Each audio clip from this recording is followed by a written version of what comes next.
सुप्रभात बच्चों। आज हम पाठ पढ़ेंगे कारतूस।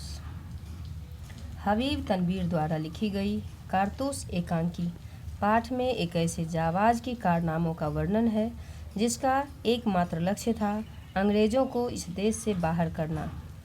लेखक ने ईस्ट इंडिया कंपनी के खिलाफ पनपते रोष को वजीर अली जैसे पात्र के माध्यम से प्रस्तुत किया है। वह दिलेर इतना निडर था कि शेर की मांद में पहुंचकर उसने उससे दो हाथ करने की भांति कंपनी की बटालियन के खेमे में आ पहुंचा और उनके कर्नल पर ऐसा रौब जमाया कि उसके मुंह से भी वजीर अली के लिए प्रशंसा के ऐसे शब्द निकले जो किसी शत्रु या अपराधी के लिए नहीं बोले जा सकते थे। अब है कारतूस कहानी के प्रमुख पात्र: कर्नल, लेफ्टिनेंट, सिपाही, सवार। और अवधि है 5 मिनट। जमाना सन 1799 की है। समय रात्रि का है। स्थान गोरखपुर के जंगल में कर्नल कालिंज के खेमे का अंदरूनी हिस्सा, जिसमें नाटक को दर्शाया गया है। 2 अंग्रेज बैठे बातें कर रहे हैं। कर्नल कालिंज और एक लेफ्टिनेंट खेमे के बाहर है। चांदनी छिटकी हुई है। अंदर लैंप जल रहा है। अंग्रेजी शासन की ओर से कर्नल कालिंज अपने एक लेफ्टिनेंट को लेकर वजीर अली को गिरफ्तार करने के लिए हफ्तों से डेरा डाले हुए है, लेकिन वह हाथ नहीं आ रहा है और वजीर अली के दिल में अंग्रेज़ों के प्रति नफरत है। लेफ्टिनेंट कर्नल से पूछता है कि सआदत अली कौन है। तब कर्नल उसे बताते हैं कि सआदत अली आसिफ उदौला का भाई है और वजीर अली का दुश्मन भी। नवाब आसिफ उदौला के यहाँ कोई लड़का नहीं था। वजीर अली के जन्म को सआदत अली ने अपना मौत माना। अंग्रेज़ों ने धोखे से वजीर अली की जगह उसके चाचा सआदत अली को गद्दी पर बिठा दिया, जिसके बदले में सआदत अली ने 10 लाख रुपये तथा आधी दौलत अंग्रेज़ों को दे दिया। वह अंग्रेज़ों का दोस्त था और ऐश पसंद आदमी था। वह मज़े करने लगा। लेफ्टिनेंट कर्नल को बताता है कि वजीर अली ने अफ़गानिस्तान के बादशाह शाह जमा को हिंदुस्तान पर हमले के लिए आमंत्रण दिया है। कर्नल उसे बताता है कि हमले की दावत सबसे पहले टीपू सुल्तान ने दी और फिर वजीर अली ने ही उसे दिल्ली बुलाया और शमसुद्दौला ने भी। तभी लेफ्टिनेंट कर्नल से शमसुद्दौला के विषय में पूछता है।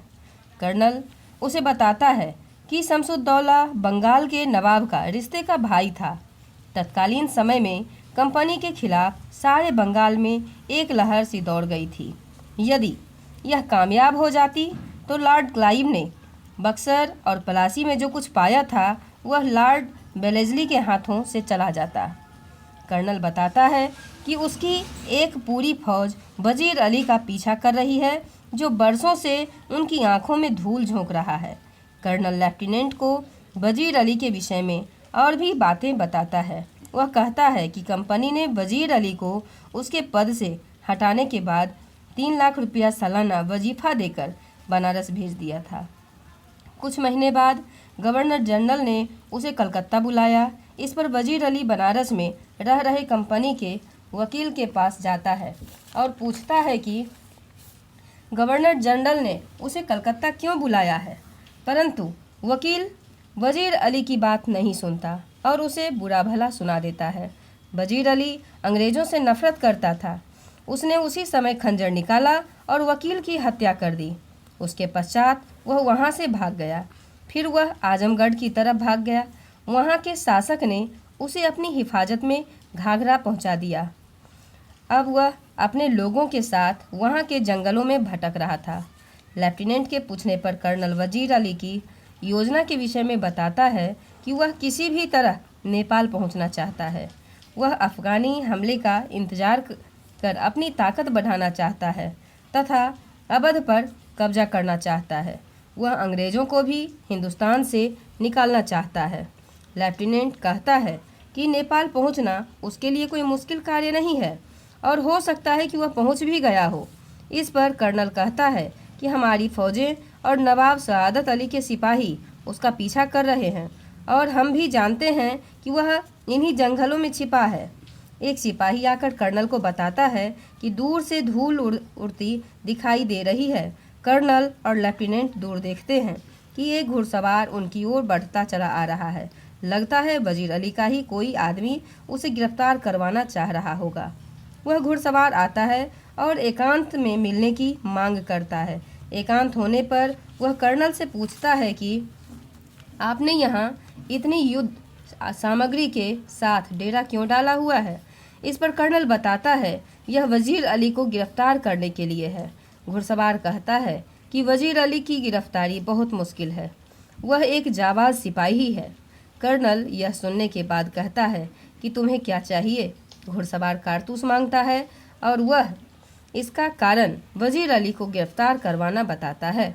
कर्नल उसे 10 कारतूस दे देता है। कर्नल कारतूस देने के बाद घुड़सवार से उसका नाम पूछता है। वह अपना नाम वजीर अली बताता है और घोड़े पर बैठकर यह कहकर चला जाता है कि आपने मुझे कारतूस दिए इसलिए आपकी जान बख्श देता हूँ। कर्नल उसे हक्का बक्का होकर देखता रह जाता है। तभी लेफ्टिनेंट कर्नल के पास आता है और पूछता है कि वह घुड़सवार कौन था। इस पर कर्नल उत्तर देता है कि वह एक जाबाज सिपाही था। ऐसे वजीर अली की बहादुरी और शौर्य के किस्से को नाटक का रूप देकर लेखक ने हमें अपने स्वतंत्रता संग्राम के एक ऐसे नायक से परिचित करवाया जिससे कर्नल की सेना आतंकित थी, परंतु वह अपने को ही पकड़ने के लिए कर्नल से 10 कारतूस लेकर भी आज़ाद रहा। अंग्रेजी सेना उसका कुछ भी नहीं बिगाड़ पाई। धन्यवाद।